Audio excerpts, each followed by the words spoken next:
ओला dock YouTube channel को subscribe करें और बेल आइकॉन को दबाना मत भूलें। अस्सलाम वालेकुम नाज़रीन, आज हम एक और बहुत ही इम्पॉर्टेंट टॉपिक डिस्कस करने लगे हैं जो कि बहुत ही फ्रीक्वेंटली हमारे मरीज़ हमसे सवाल करते हैं या बहुत ही फ्रीक्वेंटली हमारे मरीज़ उस कंप्लेंट के साथ हमारे पास आते हैं, और वो है प्रोलॉन्ग्ड पीरियड्स, यानी कि माहवारी का तवील होना।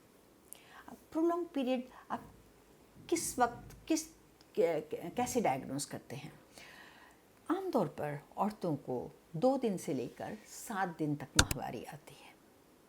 अगर माहवारी की ड्यूरेशन 7 दिन से ज़्यादा हो जाए या माहवारी 7, 8, 9, 10, 15 दिन तक आती रहे तो वो प्रोलॉन्ग पीरियड कहलाती है, चाहे वो स्पॉटिंग की फॉर्म में आती हो या वो एक्सेसिव ब्लीडिंग की फॉर्म में आती हो।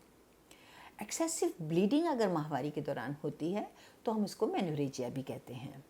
मेनोरेजिया में मोस्टली आपका जो ब्लीडिंग है अगर वो एक्सेसिव है, यानी कि आप एक ही दिन में 10-12 पैड चेंज कर रही हैं, या एक दूसरी अमाउंट में हम कह सकते हैं कि तकरीबन आप ब्लीडिंग 80 ml से ज़्यादा है 5 दिन में या 7 दिन में, तो हम उसको मेनोरेजिया कहते हैं।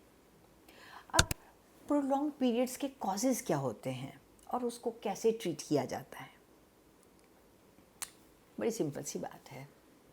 प्रोलॉन्ग पीरियड्स के मोस्टली 2 तरह के कॉजेज़ होते हैं, या हार्मोनल या फिर कोई ऑर्गेनिक कॉज। जो हार्मोनल कॉज होते हैं वो तो ज़्यादातर ओव्यूलेशन से रिलेटेड होते हैं, आपकी ओवरीज से रिलेटेड होती हैं। अगर आपकी ओवरीज सही काम नहीं कर रही हैं, यानी कि पॉलीसिस्टिक ओवरीज हैं, उससे रिलेटेड हो सकते हैं। लेकिन दूसरे कॉजेज़ जो होते हैं वो होते हैं ऑर्गेनिक कॉजेज़, यानी कि किसी चीज़ की मौजूदगी यूट्रस के अंदर। तो वो क्या चीज़ें हो सकती हैं कि जिसकी वजह से पीरियड्स प्रोलॉन्ग्ड हो सकते हैं या ज़्यादा ब्लीडिंग हो सकती है?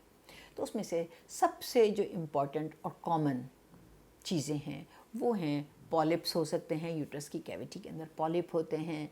बाज़ जैसे जैसे छोटे छोटे खदूद होते हैं तो उनके प्रेजेंस की वजह से यूट्रस बहुत ज़्यादा ब्लीड करता है, तो फिर चाहे आप उनको कोई भी हार्मोन दे लें वो ठीक नहीं होंगे और वो ब्लीड करते रहेंगे। फिर दूसरी चीज़ जो है वो होती है फाइब्रॉइड्स, यानी कि रहम की रसौलियाँ। अब रसौली जो है आमतौर पे ये बिल्कुल बेनाइन चीज़ होती है।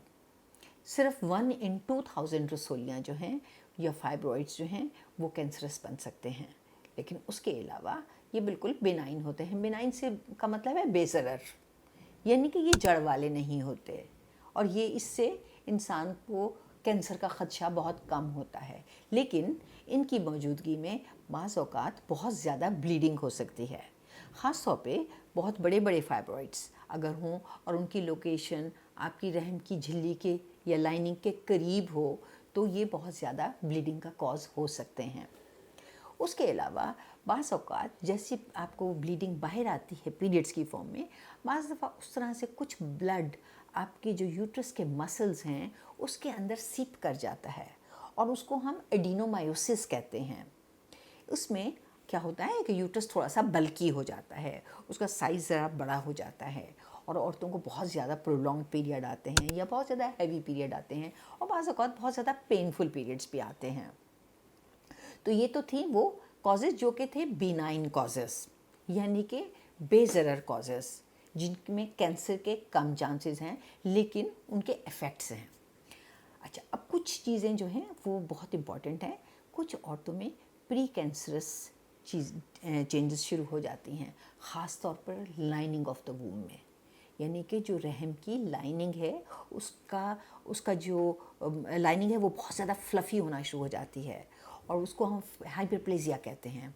बाज़ दफ़ा ये प्री कैंसरस होता है लेकिन ये बहुत ज़्यादा ब्लीडिंग औरतों में करता है, उसकी वजह से बहुत ज़्यादा ब्लीडिंग होती है, बहुत क्लॉट्स आते हैं, औरतें बहुत ज़्यादा ब्लीड करती हैं।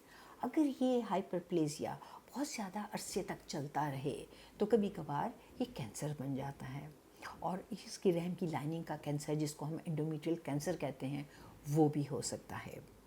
तो ये बहुत इम्पॉर्टेंट है कि अगर आपको बहुत ज़्यादा हैवी पीरियड और या बहुत प्रोलॉन्ग्ड पीरियड आ रहे हैं, या आपके पीरियड بند نہیں ہوئے ہیں, 50 سال کے قریب آپ کی ایج ہو گئی ہے, پھر بھی بہت آپ ہیوی بلیڈ کرتی ہیں اور بند نہیں ہو رہے ہیں, تو اٹس ویری امپورٹنٹ کہ آپ اپنے ڈاکٹر سے رجوع کریں تاکہ وہ آپ کو صحیح طرح سے ڈائگنوز کریں.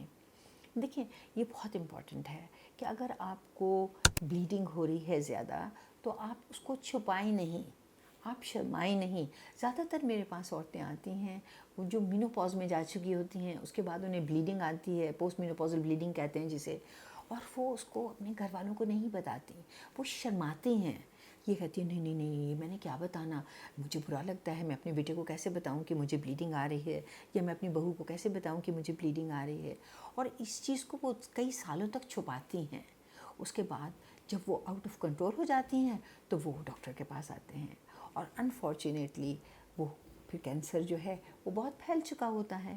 پھر آپریٹ تو کرنا ہی پڑتا ہے, لیکن پھیلے ہوئے کینسر کو آپریٹ جب آپ کرتے ہیں تو اس کا علاج ذرا زیادہ لمبا ہو جاتا ہے, اور بعض دفعہ اگر وہ زیادہ پھیلا ہوا ہے تو وہ بہت ڈینجرس بھی ہو سکتا ہے.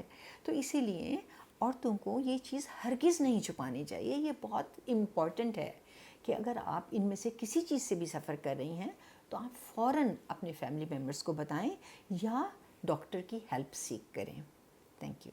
پاکستان کے ٹاپ ڈاکٹرز کے ساتھ اپوائنٹمنٹ بک کریں, وہ بھی پیشنٹ فیڈ بیک دیکھتے ہوئے.